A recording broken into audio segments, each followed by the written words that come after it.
divisions within Angela Merkel's conservative bloc, they're widening with the anti-immigrant AfD party on the rise. Well, our correspondent Jessica Saltz joins me now to discuss this. Jessica, Merkel, she was a bit optimistic coming out of that summit, but is that well-founded?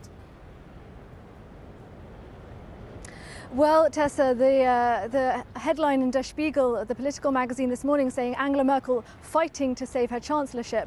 Certainly we feel that Angela Merkel's leadership is on the line with this issue. She's really been pushed into a corner by her Bavarian sister party, the CSU, on the issue of migration. And there are reports coming out of Bavaria that the CSU is bolstering their police forces there, ready to spring into action next week and turn migrants away from the border there if Angela Merkel is not able to come up with what they consider to be a viable solution to the migration crisis. So certainly the pressure is certainly on. And we only heard broad strokes from Angela Merkel yesterday after this mini summit in Brussels. Yes, she spoke on issues such as strengthening security forces at the external borders of the EU, something her critics are calling for, but this won't be enough to silence them. Angela Merkel will be meeting with her CDU party in Berlin today to discuss migration. She has broad support from the CDU, and it is thought over the next few days she will be trying to make steps forward on bilateral levels by speaking to EU leaders, such as with the Prime Minister of Spain, Pedro Sanchez, who is expected to come to Berlin tomorrow. Yeah, and of course, as we see her under pressure, this is to the advantage of, the AfD party, as this new poll suggests. Does Merkel have reason to fear what the polls are saying?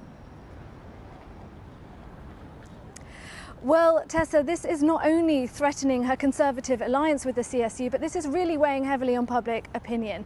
The most recent opinion polls from yesterday show that the CDU-CSU alliance has slipped to 31%. This is their lowest result since November. Now, this coalition government of Conservatives and Social Democrats took an embarrassingly long 6 months to form by March. And the feeling in Germany is that since then, these parties have spent more time squabbling with each other than making progress. Certainly German people I speak to say, yes, the migration issue is important, but these parties are spending too much time discussing it when they should be focusing on more important domestic issues. So this is also worrying for Merkel, that public opinion is affected by this, and public opinion is also a worrying sign for the CSU party. They are also slipping in opinion polls regionally in Bavaria, ahead of what for them is a very critical regional election coming up in October.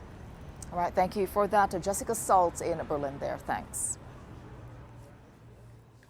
Now, Donald Trump has derided U.S. immigration policy as, quote, laughed at all over the world. Well, as we showed in theCUBE last week, pictures of separated families have sparked protests at the U.S. border.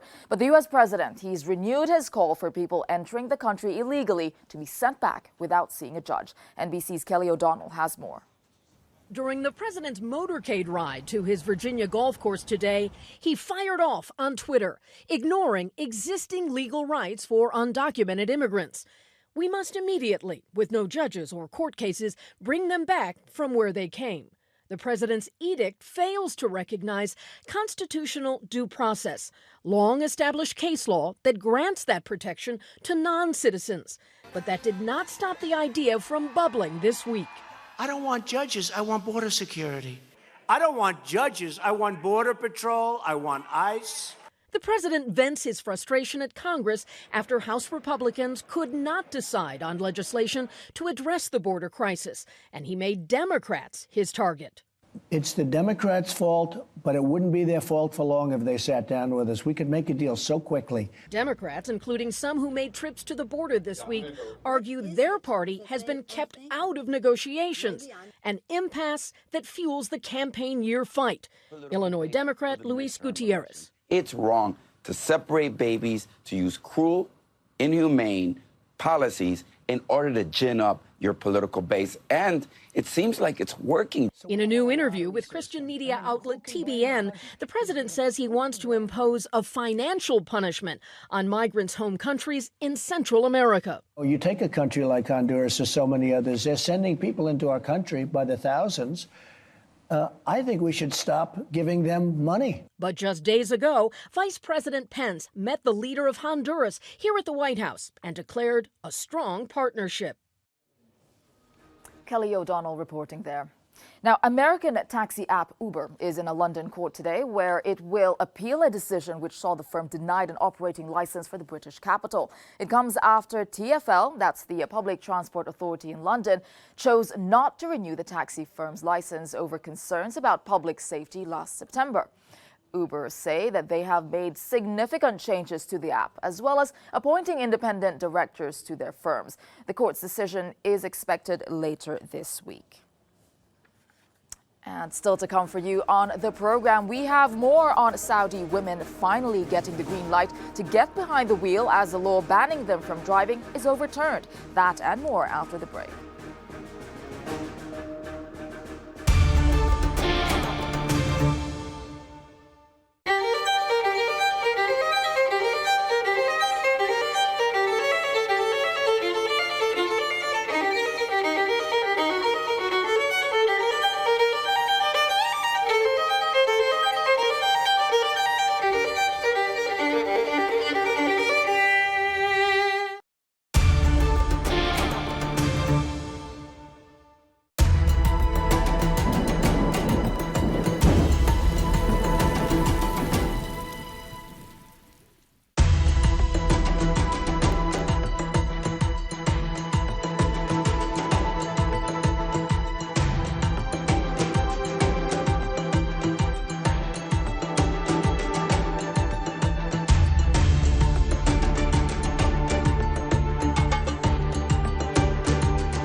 Our top story on Good Morning Europe, Recep Tayyip Erdogan and his AK party have claimed victory in Turkey's presidential and parliamentary elections.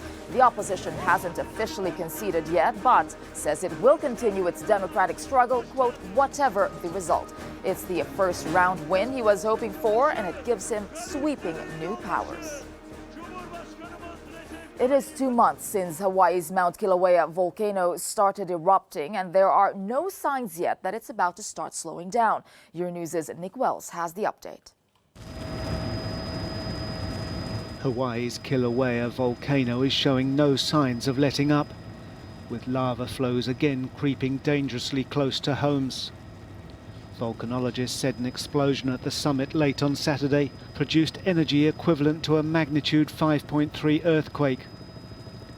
The eruption, which began at the end of April, is the most destructive in the United States since Mount St. Helens in 1980, which killed nearly 60 people. No one has died in Hawaii, but at least 600 homes have been destroyed.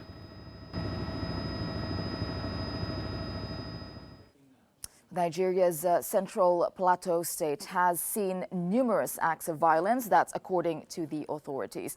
With many clashes between Muslim herders and Christian farmers, at least 86 people have died and some 50 homes destroyed. And there are fears that the long-running competition for resources may be about to become more extreme and bring even more unrest to another region of the country.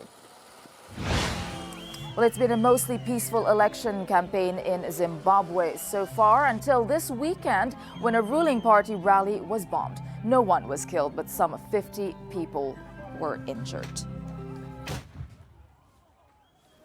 And still to come for you on Good Morning Europe. In case you missed it, the rumors that Egyptian footballer Mo Salah is considering quitting his national team because he's angry about being used as a political symbol in Chechnya and the online campaign that's already begun to convince him to stay. We'll be back after a short break. Euronews also brings all the latest international news to your PC, mobile, tablet and smartwatch. Euronews. All views. The Europe Weather Report is brought to you by Incredible India.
The Europe Weather Report was brought to you by Incredible India. You're watching Good Morning Europe. Welcome back to the program. History has been made in Saudi Arabia with women finally being given the green light to get behind the wheel. As the last country in the world to lift a ban on female motorists, it was an extraordinary event, as NBC's Kelly Kubiela reports. A victory lap for women's rights. Across Saudi Arabia, women hit the road for the first time, ending a decades-old ban. It's really historic, not only for Saudi women, for every woman. We achieved something. Until now, women relied on drivers or male relatives to get to work and school, risking a fine, even arrest for driving themselves. It will be easier to get around whenever I want and to go wherever I want. Financially, it will take less of my paycheck. The move, part of the young Saudi Crown Prince Mohammed bin Salman's massive reform effort. Are you ready? I am ready. Women like Asil Al-Hamad can now start their own businesses without a man's permission.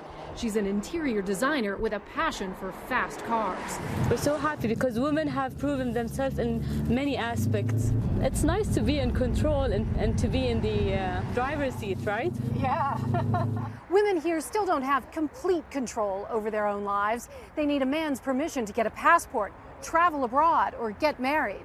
Even as the government opens the roads to women, it's cracking down on women's rights activists. Yet many women told me the country is changing for the better. We're happy and we want more now. You want more now? Yes. For Saudi women, it's full speed ahead. Kelly Kobiella, NBC News, Riyadh. Now, there were goals galore on Sunday as several teams booked their places in the World Cup knockout phase. Tecumbo Salako has all the results. England's Lions put on their dancing feet to celebrate as their team made history in the best of ways for a change. Harry Kane was the hat-trick hero as England fired 6 past Panama to record their biggest ever win in a World Cup. What's more, the result means England now match their Group G rivals Belgium on goal difference, so both sides will play for top spot on Thursday, knowing the winner could eventually face favourites Brazil in the quarter-finals. It's all over now for Panama, but their fans were simply delighted the team scored a goal in their first ever World Cup.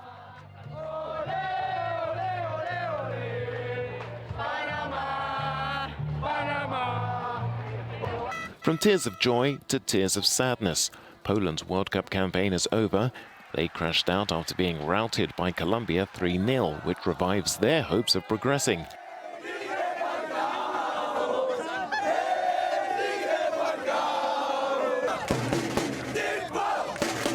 all now goes down to the wire in Group H after a 2-2 draw between Japan and Senegal, arguably Russia's favourite teams because of their fans' clean-up campaigns in their stadiums.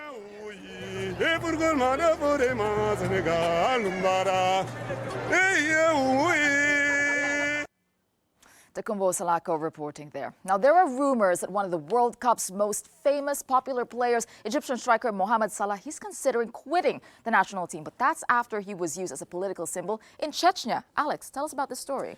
Tessa, Mohamed Salah and the Egyptian team are staying in Chechnya. They're being hosted in that region for the World Cup. And look at this picture from a dinner event Friday night. Mohamed Salah, he is a legend.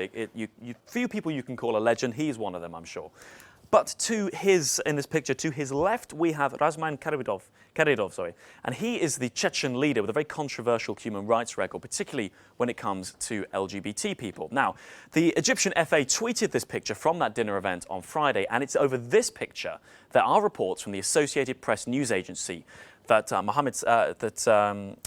that basically he's upset about. The real crux of this issue, though, comes down to whether or not footballers who are coming here to play their games are being used as political symbols, being sat alongside leaders they probably didn't have a choice in meeting. Now, these are unconfirmed reports, and indeed, there are figures quoted in Emmanuel's Fountain quote this morning, quoted to the report Goal, saying that actually he's not considering quitting at all. This is all fake news, it's all speculation. So at the moment, we do not know, but the reality is this picture is a controversial image. People tweeting their support online saying, leave politics out of Salah's name. Let him get on with playing for Egypt here and obviously Liverpool back at a club level. But other people saying, well, look, we could understand that actually, if he wanted to leave after being sat next to these controversial leaders and used for propaganda and then criticised by others, we could understand why maybe he might want to retire from the Egyptian team. Although this last line here, I think, really sums it up. You are the dream of 100 million. Salah is such a popular figure, and that is why the fact he is sat next to a leader like the Chechen leader is so controversial, because for that leader, it is a political PR coup. And so until we know the full story, these rumours are circulating online. What are your thoughts? Let us know using #TheCube. Indeed, politics does seem to make its way into football there. Thank you, Alex and the Cube team. And thank you for joining us on Good Morning Europe. Do stay with Euronews for all your top stories. In the meantime, we'll leave you with today's no comment street scenes from overnight in Turkey, following an election that gave Recep Tayyip Erdogan a new term as president.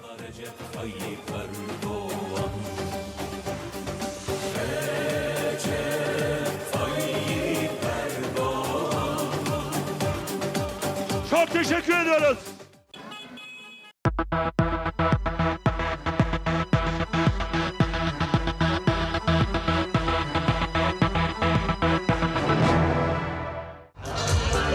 Over 30,000 fans flocked to the Star of Asia Music Festival, an international celebration of music featuring exciting fusion music this year performed in the scenic mountains above Kazakhstan's cultural capital Almaty. The two-day festival, held in mid-June in the Central Asian country, is held annually, and this year featured musical cocktails such as opera and hip-hop, space, jazz and electronic music performed by Kazakh and international pop stars. Local folk metal group Old Tao opened the festival.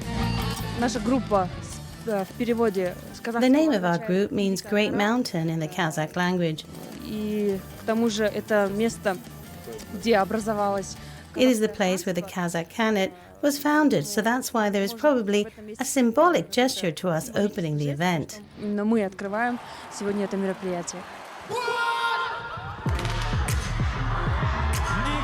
An alternative spelling of the word Kazakh with the letter Q is behind the Q-pop genre of the boy band Mad Men. Their music is inspired by Korean K-pop.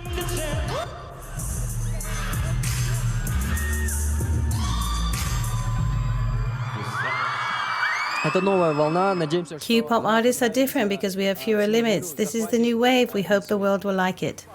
Q-pop. The Iranian-Swedish singer Arash was the festival's special guest.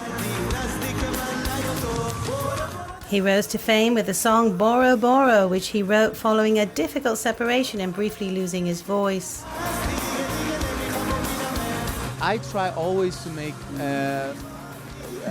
give people love with my music and just make people happy even if it's like only for 5 minutes a day, then I have done a good job. So this is like my mission in life, you can say. In 2007, the Russian girl group Cerebro won third place for Russia at the Eurovision Song Contest. Since then, their popularity has only rocketed, albeit with a different lineup of singers. Regarding the organization, everything is superb. We feel like princesses. We feel great.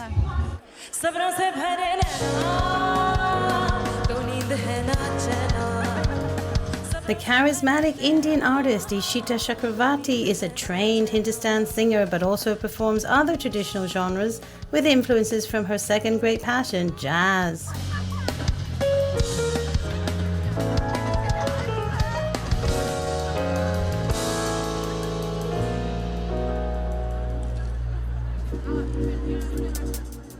The music that you heard was I want to say fusion of Indian music. We had influences of R&B, jazz, hip-hop. I've got a killer band and they come from so many different kinds of backgrounds of music. We're just artists of today, which is relevant, and we just want to do this music. That's it, yeah. The event was live broadcast from the stellar ice skating stadium Adeo to more than 100 countries this year, spanning Europe, Asia and America. A cool breeze blows in the mountains above Almaty, but the atmosphere is anything but frosty. The diverse lineup at the Star of Asia Festival means there's something for everyone, from traditional Kazakh music to more experimental and modern performances. The colorful spectacle certainly supports the city's claim to be Kazakhstan's cultural capital.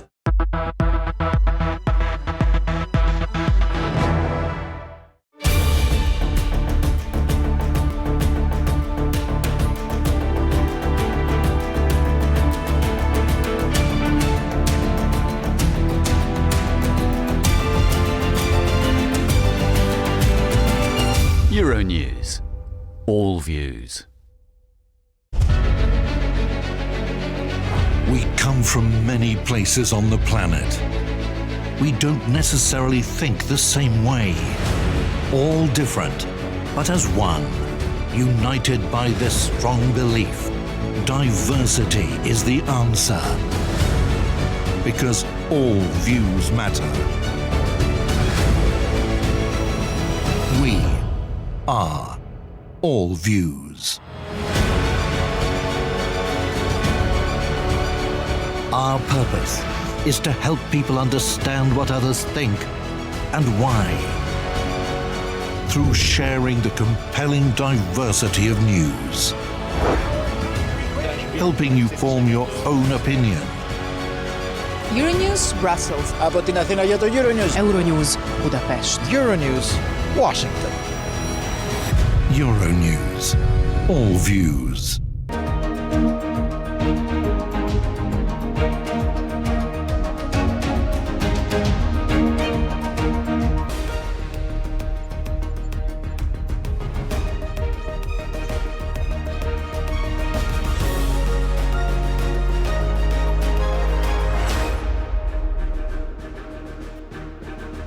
Good morning, Europe. It's a brand new week. Our top stories for you this hour.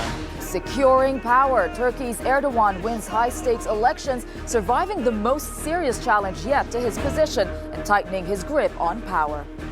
No consensus. EU leaders walk away empty-handed as a mini-summit on migration ends on a deeply divided note. And over in the Cube, our social media news desk. We have the latest on two boats carrying hundreds of migrants with nowhere to go. BREXIT backlash. Thousands march through London calling for a new vote as business leaders square off with politicians. Plus, road to equality. Saudi women start driving for the first time as a new campaign pushes for more freedoms. Thank you for joining us this hour. It's the first round win he was hoping for, and it gives him sweeping new powers. Recep Tayyip Erdogan and his AK party have claimed victory in Turkey's presidential and parliamentary elections. The opposition hasn't officially conceded yet, but it says it will continue its democratic struggle, quote, whatever the result. Evelyn Laverick has the story.